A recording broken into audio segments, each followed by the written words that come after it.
Bonjour maître, Bonjour Monsieur Buffet, bonjour à tous nos fidèles auditeurs et même à ceux qui seraient infidèles, ma foi. nous les acceptons volontiers. Ils sont les bienvenus également. Bonjour à nos amis et comme je le dis à nos ennemis, car nous avons des ennemis qui nous écoutent et eux sont fidèles et attentifs. C'est bien, si tous nos amis pouvaient être aussi attentifs, ce serait parfait. Alors, une petite annonce d'abord relative à l'aspect éditorial des choses. Donc cette émission, cette chronique juridique devient mensuelle. Elle était censée être hebdomadaire, ce qui a été assez difficile à tenir en fait, hein, sauf peut-être ces tout derniers temps. Je dois dire que le format hebdomadaire avait été posé au départ pour des séquences de 10 minutes. Bon. Et nous avons vu que c'était plutôt le format d'une heure qui convenait. Voilà. Donc, je prends ça pour une sorte d'ajustement. C'est un ajustement. Et puis, peut-être que le rythme toutes les 3 semaines aurait été le plus adapté. C'est celui qui correspondait le mieux à nos disponibilités. Mais ma foi, calons-nous sur le calendrier, passons au rythme mensuel, pour l'instant. Puisque, après tout, nous sommes libres. Nous passons pour l'instant sur égalité-réconciliation, mais restez attentifs. Vous avez l'intention de quitter... Alors, c'est-à-dire que nous sommes dans d'âpres négociations avec une chaîne dont nous tairons le nom et dont le responsable est israélien. Bon, les auditeurs sont les premiers informés, effectivement, de l'avancement des négociations, mais je suis très exigeant sur nos salaires. Hein. Oui, Il ne s'agit pas de se laisser rouler, hein, quand même. oui, je crois. Alors, Voilà. les premiers rushs que vous avez donc enregistrés avec cette nouvelle chaîne ont-ils eu du succès? Alors, écoutez, je pense que c'est au-delà du succès. Et ça, comme j'ai l'habitude de philosopher, parfois on me le reproche, je suis quand même devant le constat que la télévision conserve son effet, c'est un effet magique ou religieux, je dirais. Oui, Il y a un effet religieux. oui, Sur lesquels je me suis fait prendre, je me suis laissé prendre également par cet effet, parce que passer, alors lâchons le morceau, parce que sinon ça peut tourner à l'énigme si certains n'ont pas encore vu, passer sur BFM TV, oui. même sur moi, je veux dire, ça a eu un effet, je ne sais pas pourquoi, ça s'analyserait, mais un peu euphorisant, vous voyez. Il y avait un aspect euphorique, ça m'a fait rire quasiment toute la journée, hein, je dois dire. C'est une sorte de Voilà. sacrement, c'est une sorte de sacrement. Écoutez, ça a l'effet comme si cette télévision avait quelque... Alors c'est un effet très païen, hein, ça relève du paganisme, hein, mais c'est comme si nous avions, comme dans le théâtre antique, vous voyez, le théâtre grec était censé nous représenter des scènes de la vie des dieux, et j'ai l'impression quand même qu'avec la télé, il y a cet aspect-là. Écoutez, même sur le site Égalité-Réconciliation, la moindre de mes interventions en temps normal, hein, sauf attentat, Charlie Hebdo ou ordonnance Dieudonné, mes articles ou mes vidéos peuvent faire 10 000 vues. C'est déjà pas mal en général. Bon, d'abord, je me disais que je n'avais pas la fibre d'une star et puis que le droit, ça a quelque chose de rébarbatif. Mais quand vous passez à la télé, enfin là, on va approcher déjà les 30 000 vues. Ah bon? Ah bon, à ce moment-là? Oui, je parle de l'article d'égalité-réconciliation qui relaie la vidéo. Oui, Bon, donc il y a incontestablement un phénomène télé. oui, Bon, la télé conserve, malgré Internet, oui, parce que Internet, il y a un aspect inflation. les propos tenus, les vidéos sur Internet, il y en a tellement, et comme n'importe qui et tout le monde peut le faire, ça n'a pas la même, ça n'a jamais le même impact. Et ça, on l'aurait jamais pensé. Hein. Au début d'Internet, on pensait vraiment que la télévision était terminée. Et enfin, j'étais le premier à le penser. Oui, mais écoutez, c'est pas l'effet que ça donne. J'ai l'impression que... Et d'ailleurs, moi j'ai coupé avec la télévision, mais voici mais des décennies.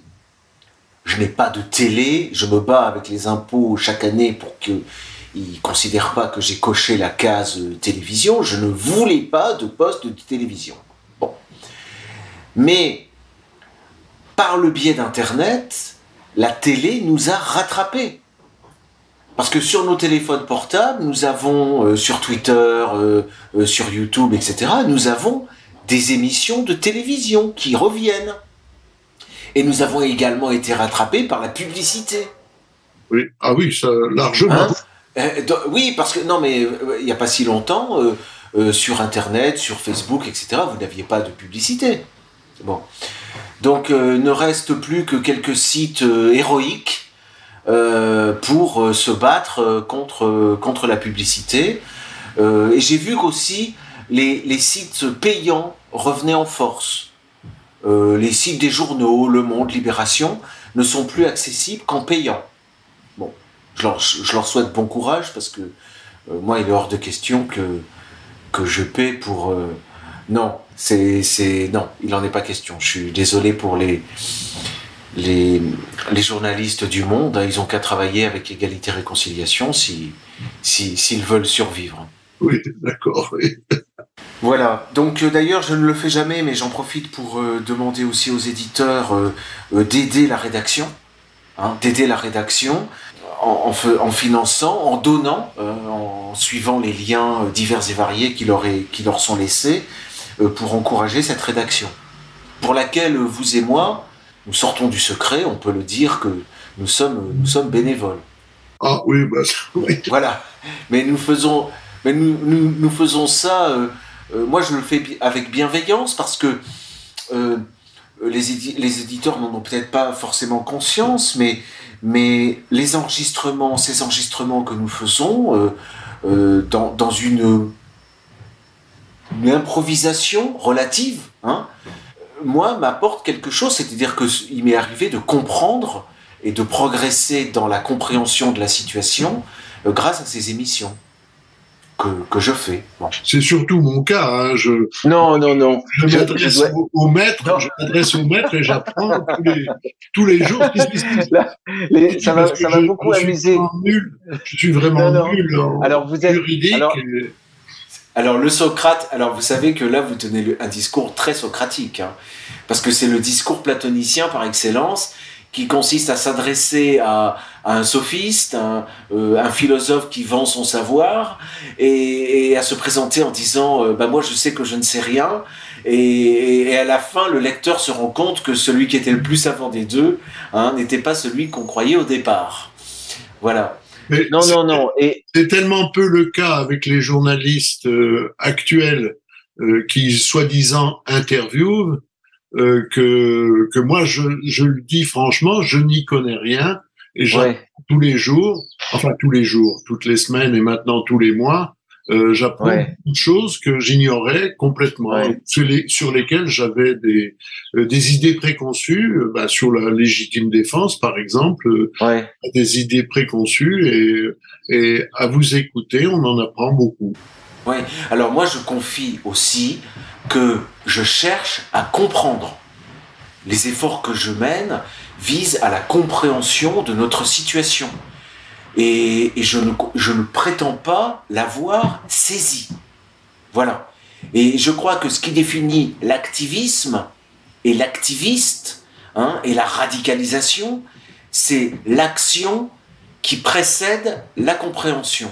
Voilà. Alors, certes, militer, agir, aide à comprendre. Je ne condamne pas l'action. Mais le principal dans un contexte politique, c'est d'abord de comprendre ce qui se passe. Voilà. Parce que si vous n'avez pas compris, si vous n'avez compris que la moitié des choses, vous faites n'importe quoi. Enfin, bon, voilà. Donc, après cette introduction qui inaugure le caractère désormais mensuel de notre chronique, cette chronique qui est un peu la vôtre, hein, parce que il y a une interaction, une interaction nécessaire. Bon. Oui, je voulais ajouter aussi une chose remarquable, c'est que nous improvisons oralement, avec le risque que ça comporte. Hein. Moi, je vois en me réécoutant, il m'arrive de faire des fautes de français, parfois de bafouiller, etc. Mais je suis très étonné de voir à quel point, dans le monde du journalisme, on lit la copie. Enfin, on a affaire systématiquement à des lecteurs. Ces gens passent leur temps à lire. Ils n'ont pas de phrasé spontané. Vous voyez, c'est quelque chose qui est très très rare, hein, d'avoir un orateur qui parle sans notes, sans fiche, comme nous le faisons. Oui.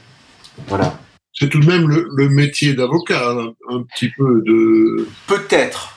D'être pris au dépourvu et de devoir répondre sur le champ. Peut-être. C'est vrai que je ne vois jamais de confrères lire leur plaidoirie. Une fois, Richard Malka m'a avoué, parce qu'il était dans le hall avant une audience contre Soral, comme souvent, malheureusement, et je le voyais faire des allées-venues, parler tout seul. Donc, je m'adresse à lui, et au bout d'un moment, j'apprends qu'en fait, je le dérange, ce qui m'étonne pas, mais je le dérange parce qu'il était en train de réciter, d'apprendre par cœur sa plaidoirie. Alors, est-ce qu'il m'a mené en bateau? Peut-être, mais en tout cas, lui prétendait apprendre par cœur ses plaidoiries et ne pas improviser. Alors, c'est peut-être pas vrai, j'en sais rien, mais bon, je broderai pas sur les origines de Richard Malka qui pourraient nous orienter vers une explication possible. J'en reste là. Je dois faire très attention. Voilà. Alors, effectivement, j'ai été contacté par une journaliste de BFM TV. Tout simplement. Il y a des journalistes à BFM TV. Bah, écoutez, elle a l'air quand même... Alors, c'est peut-être un grain de sable dans les rouages, mais c'est une jeune journaliste qui, pour le coup... Mais ça arrive parfois. Hein, elle faisait bien son travail. Vous voyez ? Elle a tapé des mots-clés sur Google, elle est tombée sur le premier avocat qui arrivait en page 1 de Google, c'était Maître Viguier, il y avait un téléphone, elle a appelé.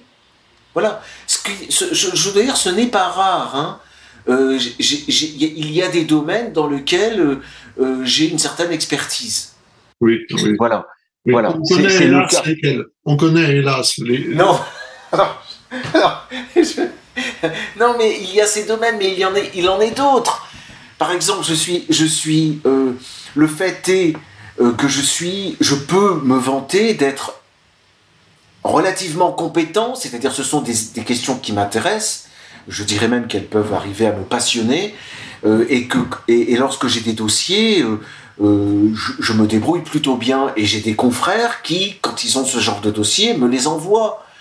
Et j'ai des journalistes qui m'appellent. Alors c'est le cas, par exemple, pour le domaine des limites entre les propriétés. Vous voyez, lorsqu'entre deux terrains, il y a des séries de problèmes. Il y a des problèmes de murs, par exemple, de murs mitoyens, des problèmes de jour dans le mur, des problèmes de servitude. Est-ce qu'on a le droit de passer sur le voisinage sur le terrain du voisin? Des servitudes de vue, est-ce qu'on a le droit de faire une fenêtre dans un mur, etc. Des problèmes de bornes, des bornes qui ont été déplacées, il faut les réimplanter, ou bien des terrains qu'il faut borner, etc. Bref, toutes ces affaires qui touchent en partie à ce qu'on appelait autrefois chez les Romains la science de l'arpentage, et qui sont aussi vieilles que la propriété privée. Vous voyez, sur ces affaires-là, vous n'avez pas beaucoup de gens qui s'y retrouvent. Voilà. Donc je fais partie des juristes qui cultivent ces disciplines. C'est le cas alors aussi pour les problèmes de parenté. Oui. Les problèmes de chromosomes, les problèmes de filiation. Sur ces questions-là, qu'on englobe en général sous le terme plus large de bioéthique, si vous tapez avocat bioéthique, vous tombez sur Damien Viguier. D'accord.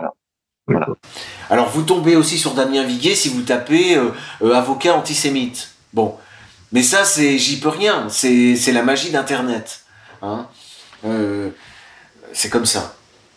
Alors j'ai vu qu'effectivement Tristan Mendès France se demandait pourquoi l'avocat d'Alain Soral se retrouve intervenir sur BFM TV. Ah bon, il a posé la question? Chaque fois que je passe à la télé, vous savez, Tristan Mendès France intervient. Vous vous souvenez, j'étais passé sur, je ne sais pas si c'était la télévision, mais c'était un média chinois. C'était l'organe, c'était pas rien, hein, c'était l'organe officiel du Parti communiste de Pékin, hein, l'organe central. Bon. Et il y avait eu un article au sujet de mon intervention sur un média internet, hein, un média internet chinois. Bon, Tristan Mendès France était aussitôt intervenu, j'avais eu des appels du Canard enchaîné, les gens voulaient savoir pourquoi et comment, etc. Bon, et là c'est pareil, bon, il doit s'inquiéter. Moi je lui conseille d'en référer directement à la maison mère. Oui. Il a qu'à se renseigner. Bon. C'est un virage intéressant. Bon. C'est un virage intéressant. Ah oui, parce que il faut lutter contre ces news, donc contre la chaîne concurrente. Voilà, il y avait quelque chose comme ça.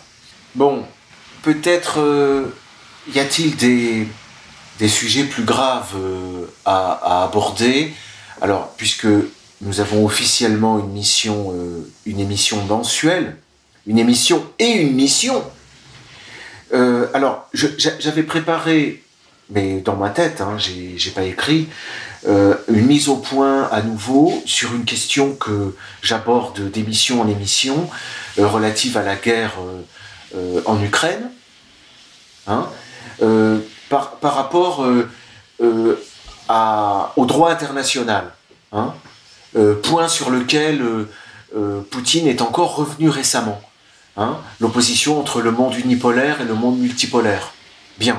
Alors, ce sont des questions sur lesquelles des bibliothèques entières ont été écrites. Hein. C'est curieux d'ailleurs. Carl Schmitt faisait référence au fait que dans sa bibliothèque, il lui arrivait d'ouvrir un livre au hasard et de tomber sur des passages qui répondaient exactement à sa question. C'est assez curieux. Il m'est arrivé la même chose récemment avec les lettres persanes de Montesquieu. Vous voyez, j'ai ouvert au hasard et je suis tombé sur un passage où il est question de la distinction entre le droit civil qui régit les conflits entre particuliers, hein, du genre de ceux dont j'ai parlé tout à l'heure, les conflits de propriété, et le droit qui régit les conflits entre les nations. Vous voyez, bon voilà, Montesquieu parle de ces questions-là qui sont tout à fait de son temps, hein, puisque le modèle de Carl Schmitt, c'est l'ordre interétatique des gens européens. Ce qu'on appelait les gens, c'était les puissances. Bon, alors, j'ai fait des remarques la dernière fois au sujet d'un ordre mondialiste, unipolaire, qui était inconcevable et qui débouchait nécessairement sur une bipolarité. Oui. Bon, ça m'évoquait des lectures de Carl Schmitt sur l'unité du monde, 2 articles qui datent de 1951-1952 et qui ont été publiés dans un recueil d'articles. C'est un vieil ouvrage qui était aux éditions Pardès. C'était une collection dirigée par Alain de Benoît. La collection, vous voyez, je fais tout de mémoire, hein, c'est admirable. Hein, c'est beau. C'est beau, ouais. Vous êtes jeune encore, oui. Oh, sur le déclin néanmoins. Alors, sur la pente descendante. La collection Révolution conservatrice. Et le titre, c'est Du politique. hein, si les gens veulent retrouver les articles exactement. Bien. Et il s'interroge effectivement sur, à son époque, c'est l'époque de la guerre froide, on a deux modèles de mondialisation en conflit. On a le modèle libéral, capitaliste, américain, et le modèle communiste, soviétique, russe. Vous voyez? Bon. Et il brode. Il est au début, hein, puisqu'on est au début des années 50. Bon. Et il évoque également, la possibilité du tiers, le tiers terme. Et ensuite, il enchaîne sur le fait qu'il y a aussi des chances pour que, sur la victoire de l'un ou de l'autre, on ne débouche pas sur un monde unipolaire, auquel je pense qu'il ne croit pas une seconde, mais sur un monde multipolaire. Multipolaire. Bon. Alors, pour remettre les choses au point, je crois qu'il l'avait écrit dans la notion de politique. L'espace politique, c'est-à-dire le monde, hein, puisque l'espace politique est maintenant étendu sur l'entièreté du globe. L'espace politique est toujours multipolaire. Il l'avait écrit dans la notion de politique, le politique est un pluriversum. Un pluriversum. L'unité politique seule, donc l'unipolarité, est un non-sens. Parce que ce qui définit le politique, c'est le conflit. Ça, j'en ai déjà parlé.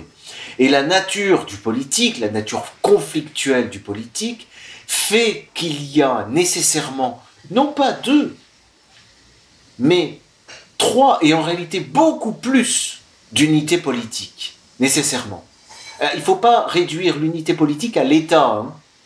Vous pouvez vous mentir en vous faisant croire qu'il y a un seul État, donc il y a une seule unité politique. Ce n'est pas le cas.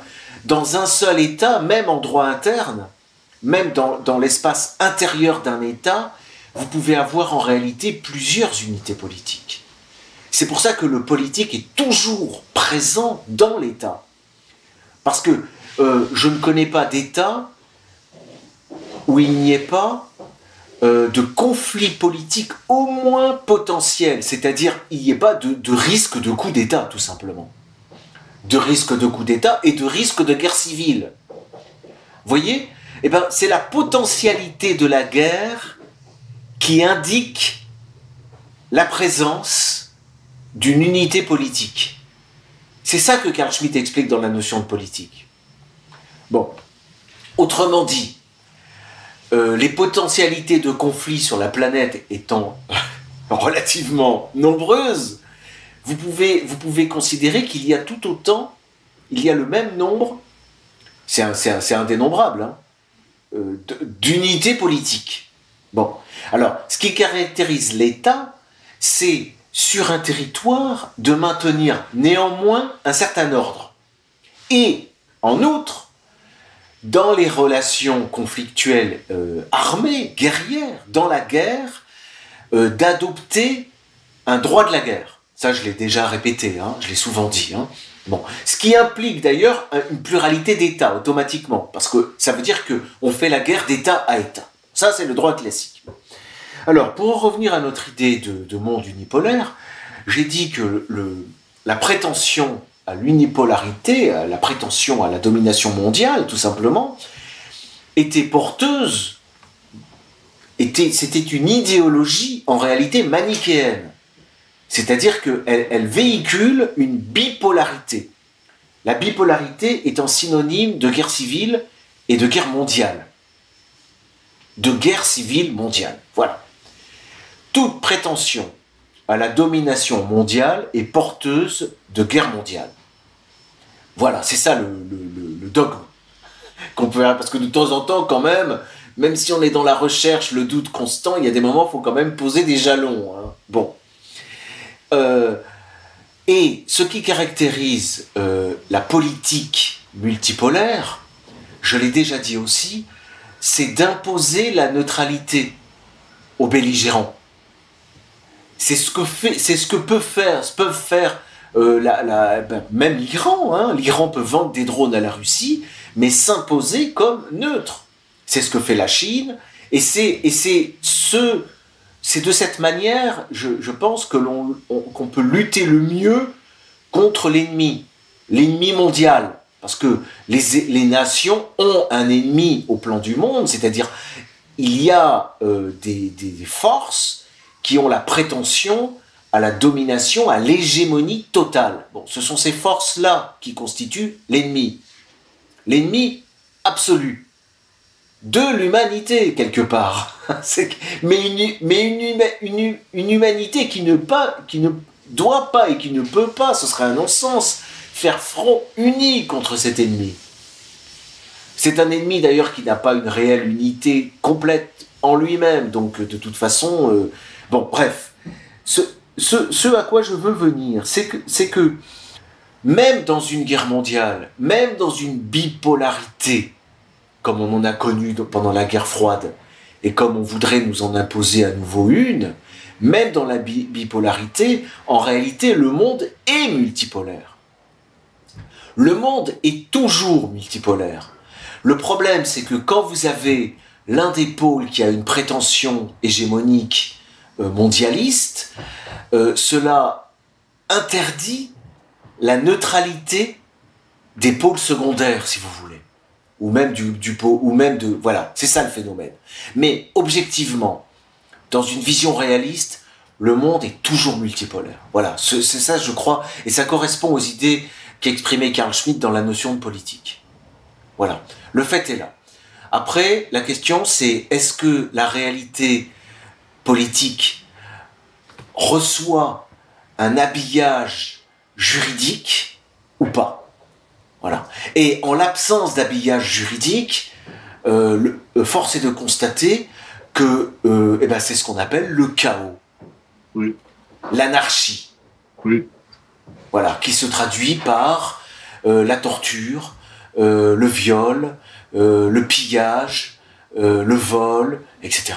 Le crime contre l'humanité. C'est ça, exactement. C'est pour ça que c'est le crime contre l'humanité, c'est pour ça que j'ai dit que le crime contre l'humanité, le concept de crime contre l'humanité, c'est la racine même, c'est le cœur de notre droit occidental au bon sens du terme.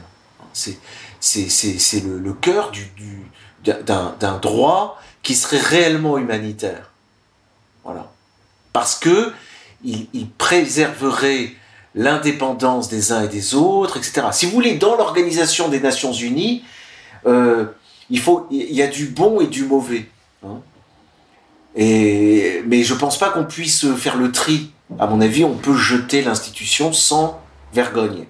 Mais il y avait, et c'est ça le côté pervers, c'est que dans le mal mondialiste, il y a toujours des ingrédients qui sont bons forcément. Hein. C'est comme dans un mensonge. Un mensonge n'est jamais fait totalement de faux. La force du mensonge, c'est toujours de faire avec une part de vérité. Nécessairement. Hein. Voilà, donc ça c'était la mise au point que je voulais faire. Ensuite, il y avait peut-être un troisième thème à éventuellement aborder si le temps nous est encore... Oui, non, mais ça va très bien, oui. Parce qu'il ne faut pas non plus qu'on atteigne des émissions chez Guevaresque. Hein. Non. Castriste. Oui, pardon, oui, j'ai confondu, oui. Oui, c'était... C'est vrai que Che Guevara n'a pas eu l'occasion de parler très longtemps. Non. Il disait des choses intéressantes. Écoutez, d'ailleurs, si vraiment je me concentrais sur les questions de droit international, je le répète à nouveau, hein, j'y pense contrainte et forcée, parce que ce n'est pas mon domaine. Mon domaine, c'est le droit civil. L'arpentage. Mais oui. Comment ? L'arpentage, exactement. C'est la science de l'agrimensor. C'est comme ça qu'on disait. Hein. Et d'ailleurs, je ne sais pas si je l'ai déjà dit, mais j'étudie et je lis. Les gens qui me suivent sur Twitter sont sans doute au courant. Le corpus grammatique. Voilà, bon, pour les spécialistes. Ça, éventuellement la parenté, et surtout les questions de personnes, de droit des sociétés, droit de la tutelle, régimes matrimoniaux, succession. Hein, voilà mon cœur de métier. Mais j'en suis constamment détourné par des questions de droit international. Bon, alors, si je devais faire bien les choses, j'essaie. Hein, j'ai quand même du coup, j'ai quand même dans ma bibliothèque plusieurs rayons, évidemment, consacrés au droit de la guerre et au droit international. Bon, puis sans compter la lecture de Carl Schmitt, qui est c'est l'un de mes hobbies, si vous voulez. Hein, c'est ce rayon-là. Bon, bref. Puis c'est assez lié d'ailleurs au national-socialisme et à la politique. Bon, passons. Tout ça pour vous dire que c'est Che Guevara qui a écrit des ouvrages sur la guérilla, hein, qui étaient à l'époque diffusés par les éditions La Découverte. Ah bon, oui. Oui, oui. Et ça, ce sont des ouvrages qui me manquent dans ma bibliothèque. Autant j'ai les ouvrages sur la guerre, la guérilla de le vietnamien, le Giap, le général Giap, oui. J'ai les écrits de Giap. Mais les écrits les plus recommandés et les plus recommandables, ils m'ont été recommandés par Ilich Ramirez Sanchez, qui avait le pseudonyme de Carlos, dit aussi le Chacal, hein, puisque c'est l'époque de la guerre froide, et c'était le grand ennemi soi-disant terroriste, hein, qu'on peut considérer comme un grand résistant, hein, qui était Carlos, qui est toujours enfermé dans les geôles de la République. Hein. On le fait mourir à petit feu dans la prison de Poissy, en France. D'ailleurs, je le salue au passage, puisque j'ai l'honneur de le compter dans ma clientèle. Ben, je peux le dire quand même, c'est un secret pour personne. C'est une défense politique. Donc en matière politique, il y a certaines choses qui peuvent se dire. Donc, Carlos m'a recommandé la lecture des écrits de Trinquier et Galula. C'est édité chez un éditeur spécialisé dans le domaine de la stratégie. Voilà. Oui, ce sont des manuels de contre-insurrection. Voilà. Mais c'est absolument, mais c'est comme ça. Moi, à l'époque, avec l'Ukraine, c'est un peu moins le cas. Mais à l'époque de la guerre en Syrie, on était typiquement sur une entreprise insurrectionnelle, fomentée depuis l'étranger, comme elles le sont toutes. Oui. Et j'ai beaucoup étudié à ce moment-là, effectivement, les textes de Trinquier et de Galula. D'accord. Oui. Voilà. Galula ayant appris sur le terrain en Chine, à l'époque de la guerre, à l'époque de la Longue Marche. Je crois qu'il a d'ailleurs pas combattu au Cambodge, enfin je veux dire au Vietnam. Il était agent militaire français en Chine. Et ensuite il a étudié, ou il a dû quand même exercer un commandement en Algérie. Mais son enseignement a été transmis aux écoles militaires américaines. Et il a servi à la CIA pour sa politique militaire sur l'Amérique latine jusqu'à nos jours. Voilà, tout ce qui concerne l'insurrection, la contre-insurrection, les coups d'État, etc. C'est la doctrine d'un Français, enfin un Français d'origine israélite, hein, semble-t-il, avec Galula. Voilà, donc on pourrait presque dire cocorico. Bon, c'est le petit coq. Hein, bon.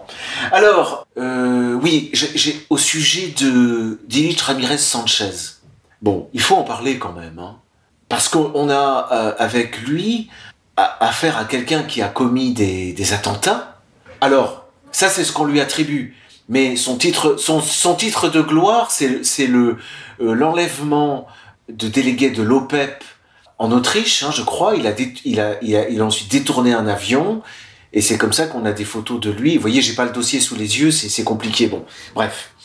Non, ce qu'il faut dire, c'est que moi, vous voyez, je lui avais proposé une ligne de défense qui était la suivante. C'était de dire, on le condamne comme terroriste, mais la France est mal placée pour condamner le terrorisme. elle qui s'enorgueillit de la résistance française à l'occupant allemand, n'est-ce pas, de 40 à 44, et qui, à l'heure où on condamne le terrorisme en France, le finance et le nourrit, par exemple en Syrie, hein, et fait rentrer au Panthéon des résistants donc français, eux aussi d'ailleurs pour beaucoup d'origine israélite, hein, qui se sont donc livrés à des actes qui peuvent être objectivement condamnés, considérés comme du terrorisme. Vous voyez, il y a quand même un problème. C'est encore un problème. C'est pour ça qu'il y a un lien quand même avec ma passion pour le droit civil et pour les limes, pour les limites, pour les bornes, et le droit international. C'est que, en toute chose, quand on pense juridiquement, il faut trouver la limite, et il ne faut pas dépasser les bornes. Or, on est là encore dans la confusion. C'est-à-dire qu'on englobe, on joue sur plusieurs tableaux. On nie les frontières, et on mélange le droit international interétatique, le droit de la guerre qui soumet les combattants à des règles strictes, et le chaos total et la délinquance, qui permet de tirer sur un homme en uniforme dans le dos, par exemple. Vous voyez ? Alors qu'il est dans une ville, il est même désarmé, possiblement, hein, il prend son métro, et on l'abat en lui tirant dans le dos. Ça, c'est du terrorisme. C'est criminel, c'est même du droit commun. Parce qu'en fait, la catégorie terrorisme n'existe pas dans le droit classique. Hein. On a soit le militaire, soit le civil. Voilà les deux terrains entre lesquels la frontière est nette. Il s'agit l'opération à laquelle il faut se livrer, et c'est un peu l'entreprise de la Russie actuellement, et de la Chine, et du Brésil, et de l'Inde, je dirais qu'il faut réimplanter les limites. Voilà. Les bornes ont été arrachées par des vandales qui ne respectent rien, et il faut réimplanter les limites. Pour les poètes, je conseille la lecture d'Ismaïl Kadaré, Avril brisé. Il y a une scène extraordinaire sur les hauts plateaux d'Albanie où une forme de juriste chaman se livre au rituel de réimplantation de limites. La pensée juridique consiste effectivement à fixer des limites. Bon, et que ce à quoi nous assistons en droit international, actuellement, avec ce conflit en Ukraine, et puis aussi avec le conflit latent qu'il y a entre la Chine et les États-Unis, hein, parce qu'on est quasiment en situation de guerre en réalité, hein, déjà. Mais les États-Unis ne déclareront jamais la guerre. C'est pas dans leur mentalité, c'est pas dans leur façon de faire. En réalité, cette guerre, ils la mènent déjà. Hein. C'est comme le pauvre peuple iranien. Il subit une guerre, un embargo depuis des décennies. Pareil pour la Syrie. Bon, peu importe, passons. Enfin, non, c'est pas que c'est pas important. Mais le fond de mon propos est le suivant. Il faut réimplanter les limites. Voilà. Il faut remettre des bornes. De façon à ce que certaines nations comprennent qu'il y a des bornes sacrées. Et le caractère sacré des bornes, dans l'Antiquité, dans le droit antique, est indéniable. Hein? La position d'une borne était autrefois, par les arpenteurs, un acte sacré. Je sais même pas si c'est pas l'augure qui était chargé d'implanter la borne. Dans certaines civilisations, pour fixer les limites entre les terrains, vous savez, eh bien, on enterrait un mort. C'était une inhumation. Oui, c'est le cadavre, c'est la tombe qui était une borne. Voilà, donc on ne touche pas aux bornes, dont le caractère sacré est indéniable. Et disais-je tout à l'heure, pour la poésie, je recommande la lecture d'Avril brisé d'Ismaïl Kadaré. Hein. Il y a dedans une scène, la narration d'une scène qui se déroule sur les hauts plateaux d'Albanie, entre deux clans qui mettent fin à une vendetta en se mettant d'accord. Et alors, Ismaël Kadare se trompe. Ce n'est pas un bornage, c'est une réimplantation des limites. Nuance. Et on se fie à la mémoire des anciens pour réimplanter la borne à l'endroit où elle était originellement. Voilà. C'est l'histoire d'une borne qui a été arrachée pour pouvoir étendre le terrain de part et d'autre. Voilà. Donc c'est à cette opération qu'il faut se livrer en droit international. Il faut restaurer la borne dont il s'agit, qui sépare le militaire du civil. Voilà. Et dans ce système, le terroriste n'a pas sa place. Vous voyez ? Mais on ne peut pas constamment jouer sur les deux tableaux.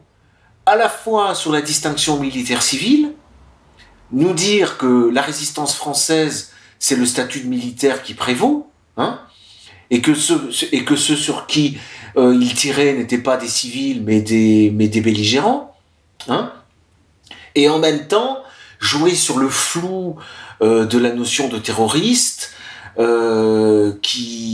pour traiter en criminel de droit commun, quelqu'un comme Ilich Ramirez Sanchez, hein, qui n'était pas dans le droit commun, puisque tant qu'il y a eu le soutien de la puissance soviétique, il a pu opérer.